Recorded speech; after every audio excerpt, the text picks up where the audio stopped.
అరుణాచల్ ప్రదేశ్లో వర్షం బీభత్సం సృష్టించింది. కొండ చర్యలు విరిగిపడి 9 మంది మృతి చెందారు. శిథిరాల్లో చిక్కుకుపోయిన ఓ కారులో ఉన్న వారి పరిస్థితిపై ఆందోళన వ్యక్తమవుతోంది. ప్రస్తుతం మనం అరుణాచల్ ప్రదేశ్లో వర్ష బీభత్సాన్ని ఎన్టీవీ స్క్రీన్ మీద చూస్తున్నాము. కొండ చర్యలు ఒక్కసారిగా విరిగిపడి 9 మంది మృతి చెందారు.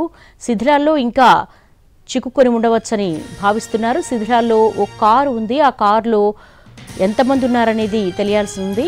వారి పరిస్థితి అయితే మాత్రం ఆందోళనకరంగా ఉన్నట్టుగా తెలుస్తోంది.